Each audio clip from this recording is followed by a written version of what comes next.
there's a few questions that we do have from the Russian community that we combine in one interview. And the first question is, the Bucks County District Attorney sounds very important, but what does it mean exactly? What is your responsibilities? Whenever something happens where somebody needs protection or a law is broken, the district attorney is the one that decides whether or not to press the charges and make sure that people are safe all the time. It's a full-time job. I have a staff of about 100, which includes assistant district attorneys, detectives, and support staff. And we're working 24 hours a day, 7 days a week to keep all of you safe. So, how did you become a district attorney? What was your journey? Tell us all about it. That's a great question. Being the district attorney is a calling for me. It's not just a job. It started out very young, and I unfortunately lost 4 friends in a drinking and driving accident when I was a senior in high school. And I think that that really affected my course of my life. I felt very, very fortunate that I wasn't in that car because I could have been. And as a result, I went to college and then law school. And right from law school, I always knew I wanted to keep people safe and to protect them at the highest level that I could. And that's what ended up causing me to have a 27-year career in law enforcement and protecting our community. That's impressive. 27 years, huh? And many years to go. I hope so. Recently, people have been complaining about the lack of presumption of innocence. In many cases, defendant is forced to prove that they are not guilty, and the prosecutors does not provide necessarily evidence of his guilt. Have you come across such a fact? Unfortunately, I have come across cases where an innocent person may be in jail, and a person is always presumed innocent unless and until they're proven guilty by us in a court of law or they admit their guilt. But don't you feel that the system actually works the other way around?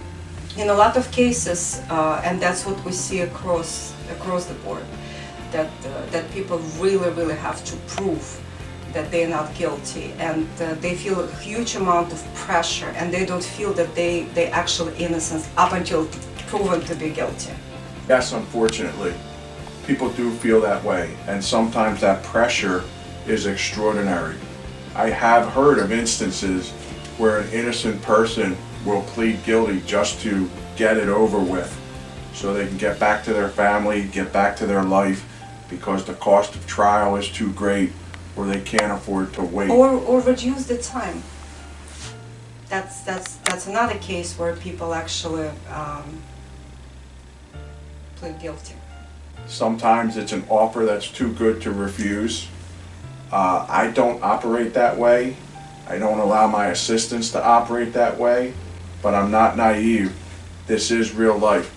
But if I hear of even one case, and we are very vigorous in the evidence that we gather and that we give to the defense so that they can prepare their defense adequately. I believe in complete transparency, meaning if it's in our file, it's going to be given to you so that you can defend yourself. As far as the presumption of innocence, every person in the United States is entitled to that. It's unfortunate that what you say is sometimes a reality. I'm not naive enough to deny that. That wouldn't be correct.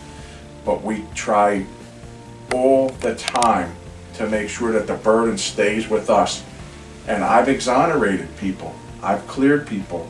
We've allowed people to go free because we couldn't prove that they were guilty, and it wouldn't be fair to make them have to prove their innocence.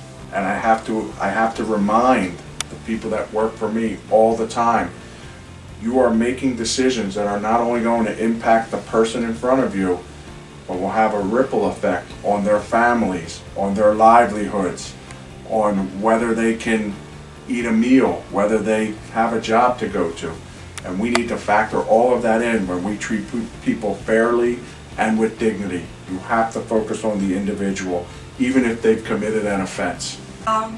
In today's world, what problems exist in the justice system?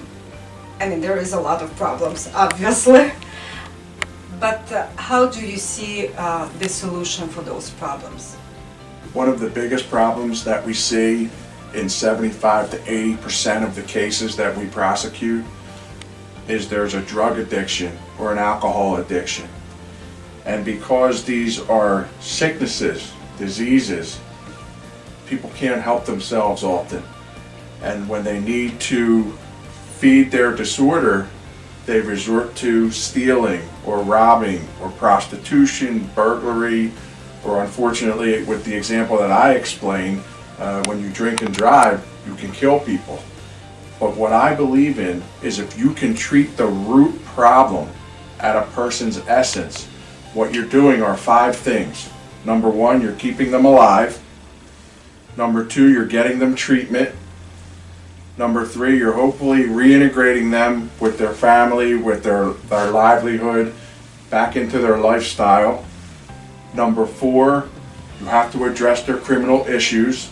And then the 5th one, other than keeping them alive, is the most important, and that is I never want to see them again, because that means we've been successful.